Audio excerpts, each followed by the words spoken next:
Hi and welcome back to my channel. In this video I'd like to share my experience of using the Canon RF400mm f2.8 with the R5 while shooting a Rugby 7s tournament. I finally had the opportunity to test out the different AF servo modes using this lens and camera combination, and I'd like to share the results. There is a disclaimer however, this camera and lens combo is an absolute beast.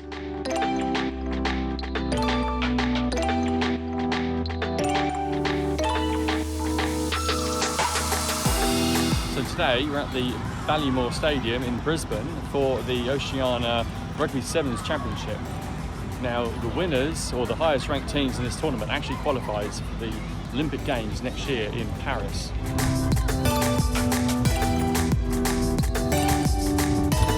So this is a 3-day event and this is now the last day. First 2 days the schedule was so busy I wasn't really able to record anything.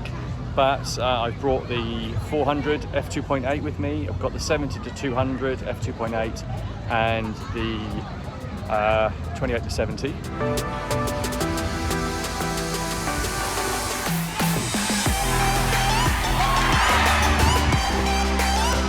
So today I've got the 400mm 2.8, mostly on the R5, and the 70-200 on the R6.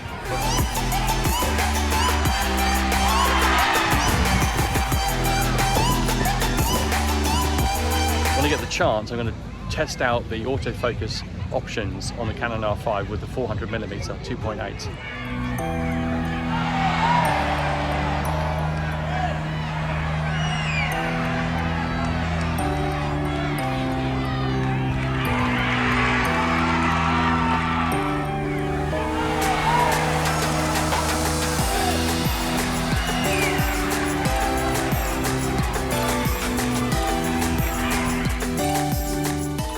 I'll need to show you some of the basic settings for the focusing system. So the AF operation is set to servo AF. The AF method is actually set to spot AF, which I'll go into more detail about further into the video. Subject to detect was set to people, and you can see that the eye detection was set to disable, which you might think is a bit strange considering I was using the eye autofocus tracking. Also, the continuous AF is disabled, and I rarely use the touch and drag AF settings, so I won't go into those details. Okay, so let's jump forward to customize button section. This is the back button focus setup. The shutter button has been set to half press metering start, which means it is only being used to actually take the photo and not to activate focusing. Let's scroll down to AF on, where you'll see this has been set to metering and AF start, which basically means this button is being used to focus on the subject. The next option down is the AE lock button. This has been set to eye detection AF. By pressing this button, I activate the eye tracking focusing regardless of whether the eye detection has been enabled or not in the autofocus section of the menu.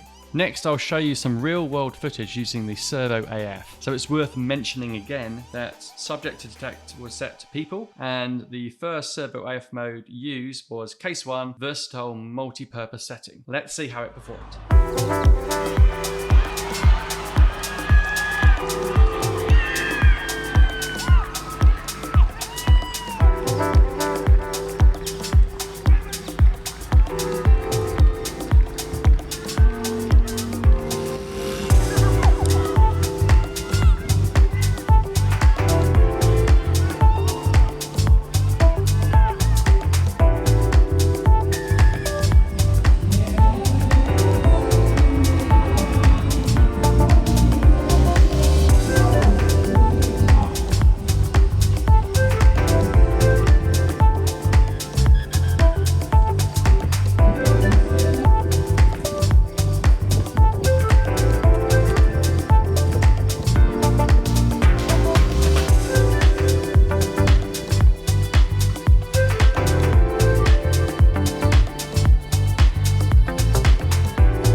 Well, there's quite a lot to take in there, but in general, all servo AF modes worked okay. But for me, I eventually settled with case 3, which is instantly focus on subjects suddenly entering AF points. This seemed to work the best out of the 4 options, but it's also worth bearing in mind that it is possible to adjust the tracking sensitivity and the acceleration and deceleration tracking options for better performance. Say for example, you'd prefer the eye detection to be more locked on than responsive. You can change those settings within these parameters to suit the subject or the environment that you're in. Here are the results with the servo AF set to case 3 and the tracking sensitivity set to locked on -1.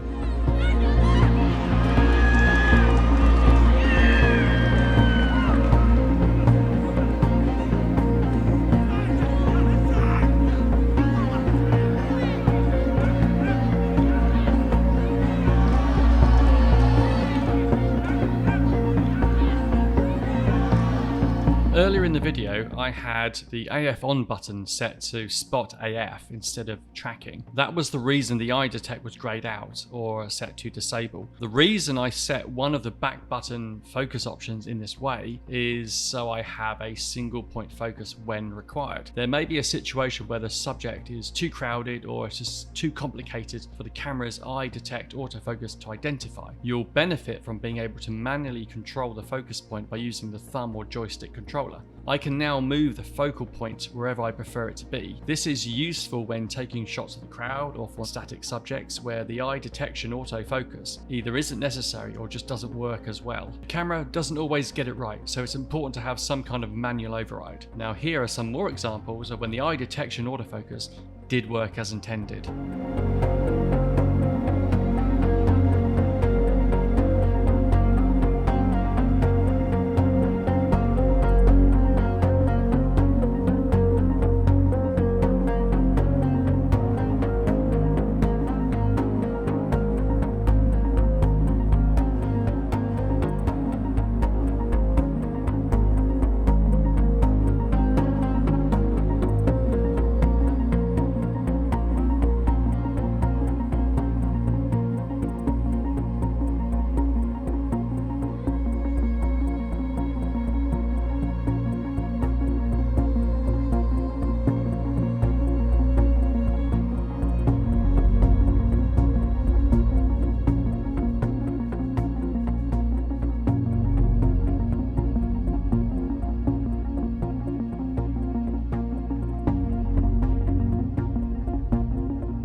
So just the last few games remaining here at the Ballymore Stadium. It's been a really good event. It's been a really busy couple of days. The amount of games that we had to shoot and edit was pretty relentless at times, but I think we got through and got through it pretty well.